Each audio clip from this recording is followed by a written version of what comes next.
Olá, eu me chamo Lineu Miranda, sou professor da Rede Municipal de Jaboatão dos Guararapes e a nossa conversa hoje, nossa aula, vai para os alunos do 7º ano.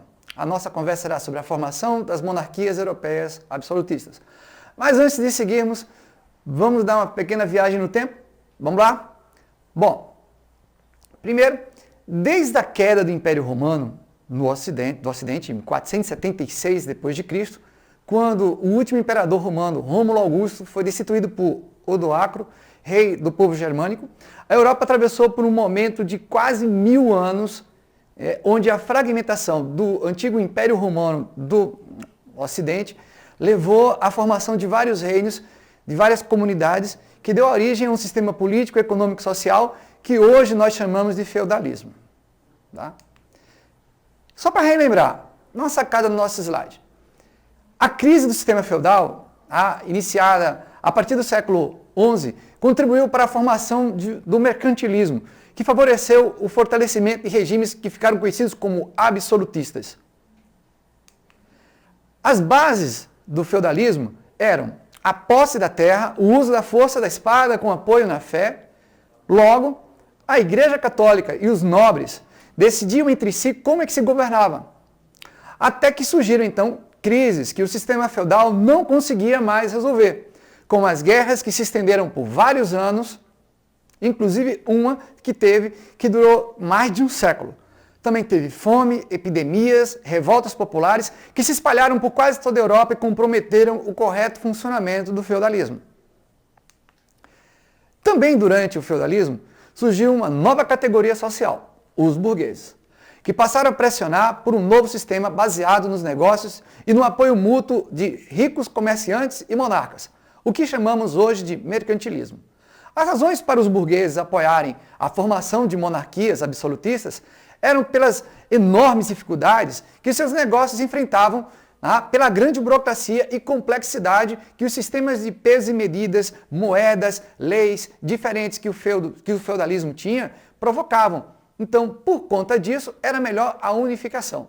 Essa unificação, que era mais vantajosa, abriu espaço para a formação do que a gente chama hoje de burguesia. Porque um só Estado, você tinha uma só moeda, um só sistema de pesos e medidas, uma só lei. Isso é muito mais negócios e maiores lucros para os burgueses, correto? E aí? Lembraram do assunto? Pois bem, vamos dar uma olhada como é que vai acontecer daqui para frente. No contexto de que o mercantilismo ele não vai se formar como algo que já nasceu pronto com um projeto. Tá? Ele se casa com o absolutismo europeu, tá? E ele vai ser constituído justamente pela aliança entre os interesses da burguesia, tá? E dos monarcas absolutistas. Com o apoio de burgueses, então se promoveu uma centralização monárquica e houve o surgimento do chamado mercantilismo, cujos principais princípios significam a completa intervenção do Estado na economia, tá? Que aí você tem, na época não existia uma moeda única entre os países, então o que era para determinar a riqueza de um povo? Era justamente o acúmulo de metais preciosos, que a gente chama de metalismo, ter uma balança comercial favorável, tá? Que era você, uma nação, ela vende mais do que compra, ter um monopólio, garantir monopólio para a maior parte dos negócios, que você garantia que apenas aquelas empresas, aqueles comerciantes daquela comunidade, daquele país, tinham acesso àquele produto. É algo, um controle.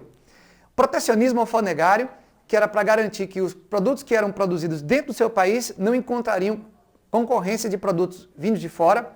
E o colonialismo, que era o que surgiu assim a nossa nação, o Brasil e outros países da América que fomos colonizados a partir desse princípio do colonialismo, em que não havia uma intenção de submissão de um povo a outro, mas na verdade era simplesmente a instalação de posses em outros territórios, de maneira que se pudesse extrair desses territórios matéria-prima, tá? E se tivesse nesse território também um mercado consumidor para suas mercadorias.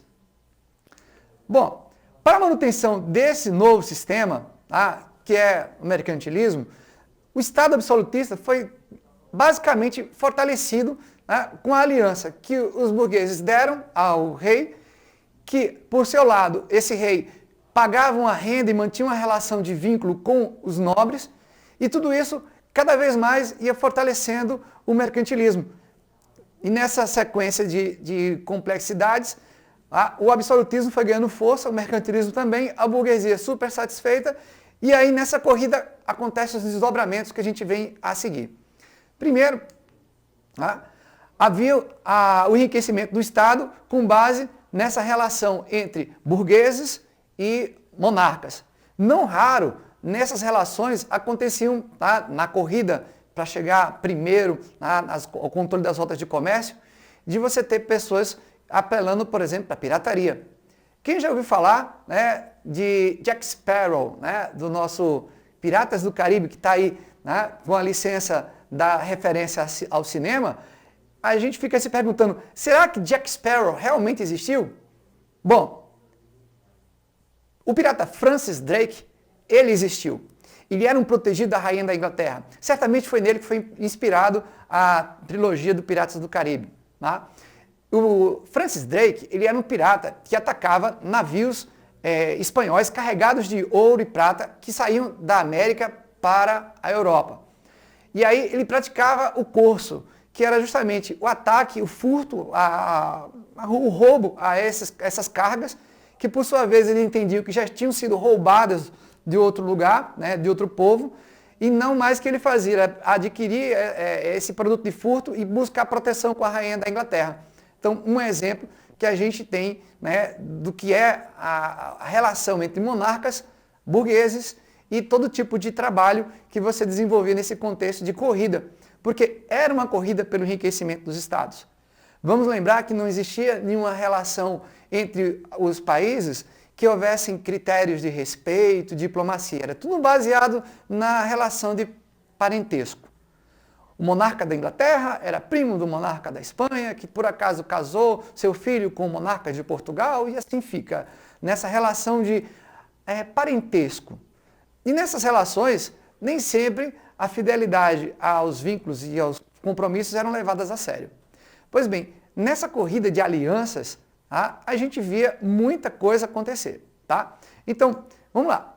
Os burgueses, eles também precisavam mudar na mentalidade. E da mentalidade, da cultura, da forma de pensar, alguns teóricos se destacaram. E aqui a gente tem um dos primeiros, chamado Nicolau Maquiavel, certo? Que ele viveu na Florença, nos anos de 1469 e 1527. Autor do livro O Príncipe, em que podemos destacar o papel que o monarca possui na garantia da paz e da prosperidade de uma sociedade. Nele, a gente tem assim, várias tiradas que ainda hoje o pessoal, notadamente, até a palavra Maquiavel, o nome dele virou sinônimo, virou uma palavra, quando se referia a alguém que age sem se preocupar nas consequências das atitudes para com os outros, a gente diz que a pessoa é maquiavélica, foi inspirada no nome dele. Então, a ideia, por exemplo, os fins justificam os meios. Então, ele dizia que o monarca, mesmo amado, ele poderia ser traído. Era mais fácil o povo trair ou não respeitar o monarca se ele fosse muito amado, mas se ele fosse temido, dificilmente o povo ia passar ele para trás. Então, é um exemplo de teórico absolutista que vai justificar a centralização do poder na mão de um só soberano. Além de Maquiavel, nós temos o inglês Thomas Hobbes, que é nascido em 1588 e 1679, que foi o autor do livro O Leviatã. Nesse livro, o Thomas Hobbes, ele declara que o homem, em resumo, é o lobo do homem numa guerra de todos contra todos. Bem, vê só, ele explica que todos nós nascemos e no estado natural em que vivemos, nós não tínhamos nem lei nem ordem.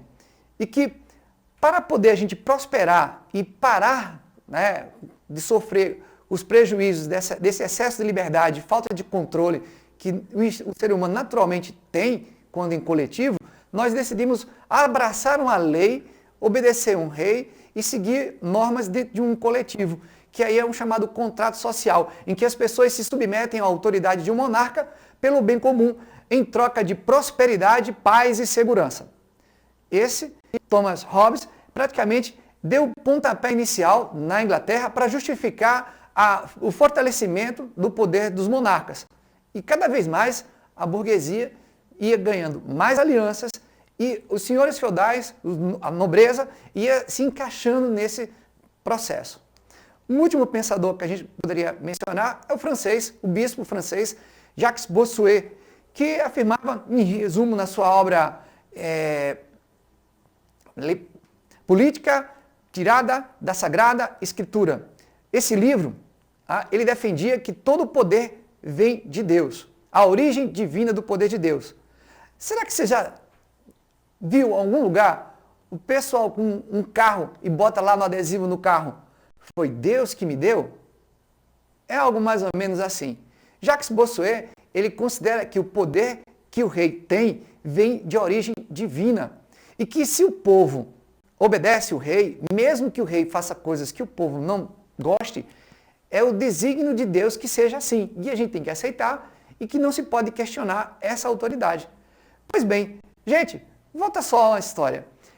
É interessante que essa necessidade de centralização do poder é, na verdade, um argumento para que se coloque uma nova forma de pensar, uma nova forma de agir, que fosse de encontro a um mercantilismo, que fosse de encontro ao que os burgueses desejavam para um novo modelo de sociedade que eles pretendiam construir, em que o feudalismo deixava um pouquinho espaço para que o comércio, a vida ativa nas cidades pudesse novamente ganhar fôlego e, enfim, a gente para entender um pouco mais das transformações sociais, a gente precisa parar para compreender como é que isso acontece. Não é num estalo, não é num momento só, é num processo de transição que vai aos poucos assumindo uma nova forma até chegar ao ponto que a gente tem hoje. Assim vai a história. Meus amigos, minhas amigas, vamos chegar no final da nossa aula e aí eu tenho uma missão para vocês, tá? Pode ser? Vamos lá. Faça uma pesquisa sobre algum dos maiores ícones do absolutismo na Europa e descubra sua importância para a consolidação de suas nações na corrida pela expansão marítima e comercial, que será um dos nossos próximos assuntos na nossa próxima aula, tá bom? Espero vocês na nossa próxima aula para descobrirmos juntos uma solução desse grande desafio. Tenham todos um excelente estudo e até o próximo encontro. Até mais!